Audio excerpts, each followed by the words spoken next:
Today we're diving into a deck that's likely familiar to a number of you, but has a fresh new twist thanks to the latest set, Stellar Crown. If you're familiar with Darkrai VSTAR, you're gonna love the two decks that we've cooked up today. But if you're new here, or maybe just need a refresher, don't worry, I've got you covered. Darkrai VSTAR's main attack, Dark Pulse, does a base damage of 30, and then it's gonna scale up by 30 more for every dark energy you have in play. With the right setup, you can do some serious damage. And since it's a dark type Pokemon, you have access to Dark Patch, allowing you to accelerate a dark energy from the discard pile to one of your bench dark Pokemon. But with Stellar Crown, you get an even bigger boost thanks to the new item card, Glass Trumpet. It allows you to attach not one, but two basic energy from the discard pile onto two different colorless Pokemon on your bench. There is a catch though, as you can only use it if you have a Terra Pokemon in play, and that's where Terapagos EX is going to come into play. A colorless Terra Pokemon that fulfills both requirements perfectly. As it's a basic Pokemon, you can quickly get it onto the board, making Glass Trumpet a reliable way to get more energy into play. With these two items combined, Darkrai can quickly ramp up to hit some very intimidating numbers, easily reaching one-hit KOs on even Stage 2 EX Pokemon once you have around 10 energy in play. Another thing that makes Darkrai VSTAR great is the VSTAR ability Star Abyss. It lets you get two item cards from your discard pile and just put them right back into your hand. Imagine recycling Dark Patches and Glass Trumpets to quickly flood the board with energy, or even reusing the Ace Spec card Prime Catcher for clutch gust plays. Prime Catcher is also perfect since you can manipulate your board state, allowing you to move your active Pokemon to the bench while gusting up one of your opponent's Pokemon. This is going to be good to get Dark Patch rocks on Darkrai before promoting it into the active spot and going for a big attack.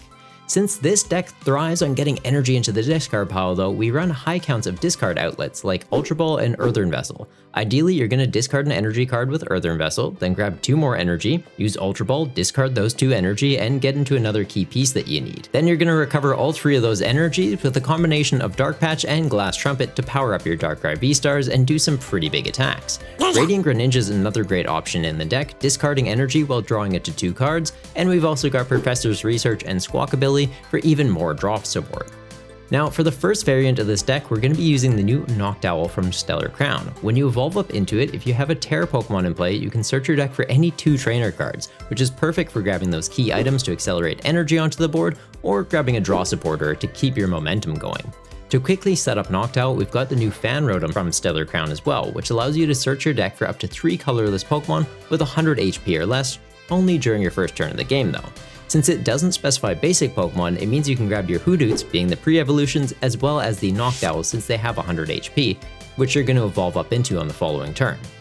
With all these Pokemon on the bench though, you might run out of some space, so we're including the new Stadium card Area 0. This Stadium lets you bench up to 8 Pokemon as long as you have a Terra Pokemon in play, which we've heard that before on a number of these other cards, so yeah, Terapagos, you got us covered, I'm sure.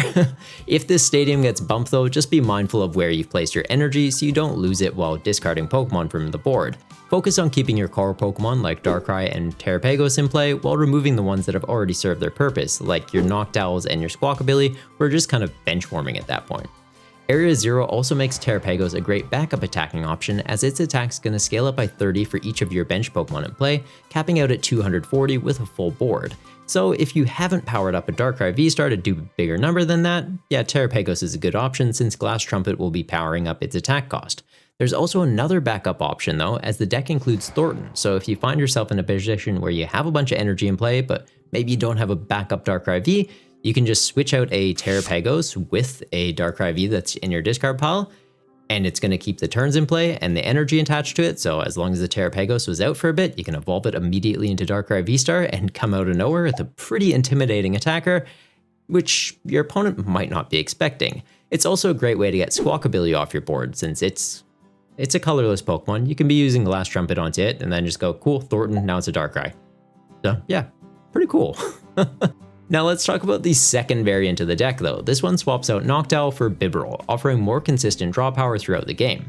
Bibarel's Industrious Incisors ability allows you to draw until you have 5 cards in your hand, which is crucial when dealing with disruption cards like Iono and Roxanne, as in the late game you might be stuck in a situation where you only have 2 cards, and you really have to hope one of them is a draw supporter or you're praying for a top deck out of that situation. Now since Bibarel is also a colorless Pokemon, Glass Trumpet can be putting energy onto it to help power up Darkrai's attack, all while maintaining its role as a draw support engine, so justifying it staying on the bench, unlike Noctowl who's kinda done after it evolves.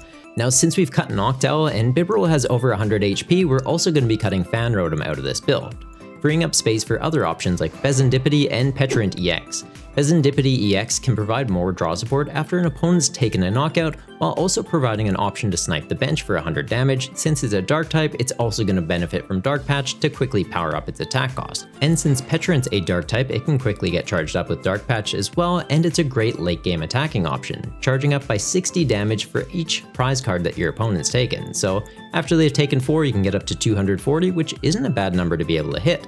And its ability is also a great way to get Darkrai into the active spot, so we can use a Dark Patch, charge up Darkrai, and then Petrant goes, okay Darkrai, go into the active. It's gonna get poisoned though, so make sure it's the V. Then you evolve up into the V-Star, removing that poison condition, and all of a sudden you're online and it's like nothing happened, so yeah, not a bad call.